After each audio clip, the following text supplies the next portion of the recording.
She was just kind of always different. Everybody else conformed, went to school, did their thing, and was always pushing the limits, walking in the other direction, marching to a different drummer, whatever you want, idiom you want to use.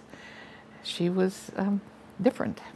I was 15 months older than Anne, and we were the two oldest of 5 kids, so we were kind of grouped together as the 2 older kids and then the kids, and that's really what we called them, the kids. We shared a room, the whole time I lived at home, so for 17 years. But our physical closeness had nothing to do with our emotional closeness. We just weren't. We weren't close.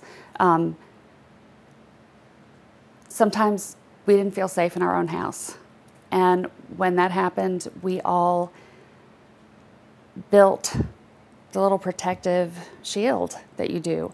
And so not only did it protect me outside of my house, but inside, it just separated us all. And I used to get mad hearing about families with lots of children and how close they all were and they all drew together, and it wasn't like that, and especially for her and I. Anne was either up or down. There was never, almost never an in-between. Things were never ordinary. So if she was doing well, she was doing fabulously well. And it was wonderful. She was making A's and pleasing everybody, and it was, going, and then when it all went south, it was just all awful. And that was what we came to recognize as a depression cycle. And it would just show up. As the oldest child, I was put in the position of, you guys listen to Kate. And so I felt very responsible for all of my siblings when we were growing up.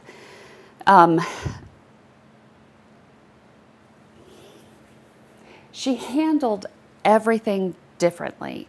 Like when we were in family therapy, she was so withdrawn that I didn't even know some of the things that she was going through. I knew I couldn't help her when she was in Boston and I had my own kids. I was just afraid during that time. But since this, I've wondered a lot what I could have done recently.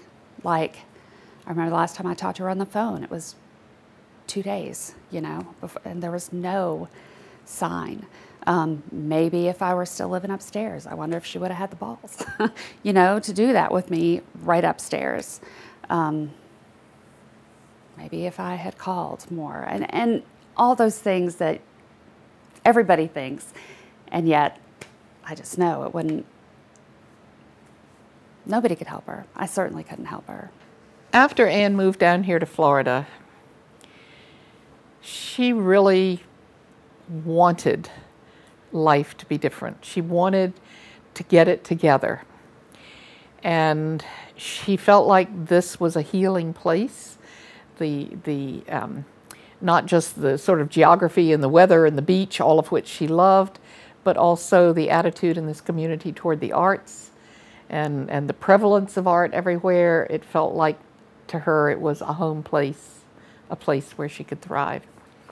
And so, she did set about to try to make things work. And first, we solved physical problems and health problems, and then she started looking at other kinds of issues, and she went to AA, and she went to therapy, and she got a life coach, and she did everything they all told her. She followed her doctor's advice.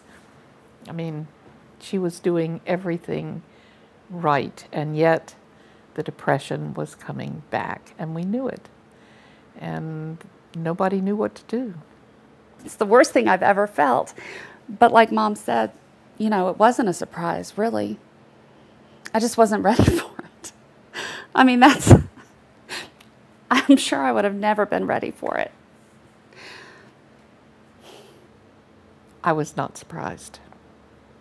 I mean, it was horrible, and I was heartsick, and I didn't want it to be that way, but there was a part of me that was like, okay, she did.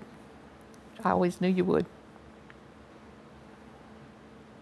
I'm convinced that in fact trauma in early childhood can produce changes in the brain that will affect the adult in later life.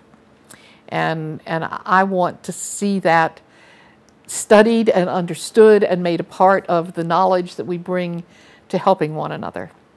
I don't, sooner or later, Anne was going to kill herself. I don't want that to be true for somebody else.